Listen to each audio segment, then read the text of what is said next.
नमस्कार, आप देख रहे हैं वीके न्यूज। मैं हूं दिवाकर विक्रम सिंह। राहुल गांधी जब भी प्रधानमंत्री नरेंद्र मोदी पर हमला करना होता है तो एक सवाल वो जरूर उठाते हैं कि अंबानी अडानी इस देश को चला रहे हैं और प्रधानमंत्री ने पूरे देश की अर्थव्यवस्था को उनको सौंप दिया है।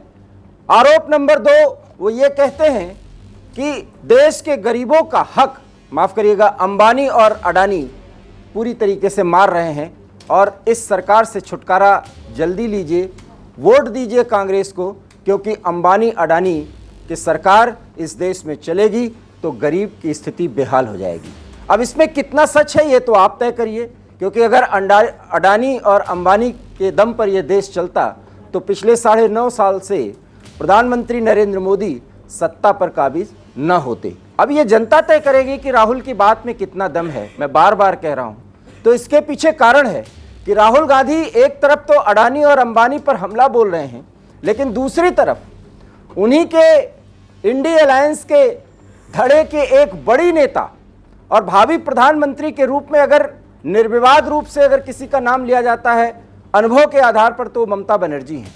और फिलहाल पश्चिम बंगाल के शासन को वो संभाल रही हैं और बंगाल को एक विकसित बंगाल बनाने की कवायद में जुटी हैं और इसलिए बंगाल में ज़्यादा से ज़्यादा फॉरेन और देसी इन्वेस्टमेंट आए और बड़े उद्योगपति बंगाल में उद्योग लगाएं, ये वो पुरजोर कोशिश कर रही हैं। अभी कुछ दिनों पहले मुकेश अंबानी से उनकी मुलाकात हुई और किन किन मुद्दों पर बात हुई आपने देखा, जाना, वीके न्यूज़ ने उसकी भी जानकारी दी। और अब ये जानकारी आपको चौंका देगी कि अडानी समूह के साथ तेजपुर आप जो कह लीजिए, उस प्रोजेक्ट के विकास को लेकर के एक बड़ा टेंडर जारी किया जाने वाला है और उसकी बातचीत, उस पूरे मुद्दे पर सारे पक्षों को एक साथ रखा है अंबानी ने कि कैसे वो डेवलप करेंगे और ममता बनर्जी ने उनके प्रपोजल पर पूरी तरीके से सहमति जताई है।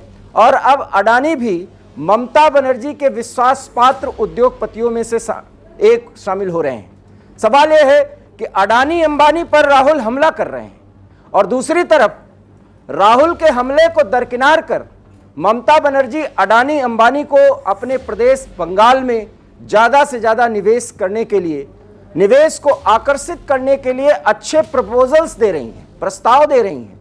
सवाल यह है कि अगर ममता ये कर रही हैं तो क्या वो राहुल गांधी के इस बात से असहमत हैं कि अडानी अंबानी देश को बेच नहीं रहे हैं, देश के गरीबों का पैसा नहीं लूट रहे, बल्कि वो देश के विकास के लिए इंफ्रास्ट्रक्चर डेवलपमेंट का काम एक व्यवसायी के तौर पर कर रहे हैं और लोगों को रोजगार मिले, इसलिए ऐसे ऐसे वो उद्यम एस्टैब्लिश करते हैं, लगाते हैं। लेकिन राहुल का मानना है कि उनको फेवर दिया जाता है कई लोगों के बिना पर, मतलब कुछ लोगों को दरकिनार करके सिर्फ अडानी और अंबानी को फेवर किया जाता है क्योंकि वो प्रधानमंत्री को व्यक्तिगत तौर पर लाभ पहुंचाते हैं। अब ये बात देश के आम जनता के भी गले से नहीं उतरती, क्योंकि प्रधानमंत्री ये कहते हैं कि मैं खुली किताब हूं, जिसको चाहे जांच करवा ले। और आज तक जितने आरोप लगाए गए कोर्ट तक से फटकार ही मिली है। लेकिन ये एक पक्ष है। सवाल ये है कि अगर इंडिया अलायंस की एक बड़ी नेता ममता बनर्जी मुकेश अंबानी के बाद अडानी ग्रुप के चेयरमैन गौतम अडानी से बात कर रही हैं, तेजापुर पोर्ट के विकास पर उनकी लगभग सहमति बन चुकी है, टेंडर जारी होने के बाद वो अडानी को ही वो टेंडर मिलेगा, ये भी कहा जा रहा है।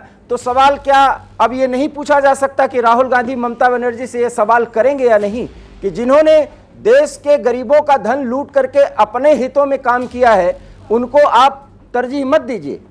राहुल गांधी ऐसा नहीं कह सकते क्योंकि ममता बनर्जी की फटकार उन्हें मिल सकती है। और राहुल गांधी किस मुंह से कहेंगे, क्योंकि अभी जिस राजस्थान में चुनाव हुआ वहां के मुख्यमंत्री भी अंबानी और अडानी से बार बार ये कहते रहे और कई ऐसे उद्योगों को लगाने के लिए उन्होंने राजस्थान में अच्छे निवेश की स्थिति बनाने के लिए इन लोगों से बात की।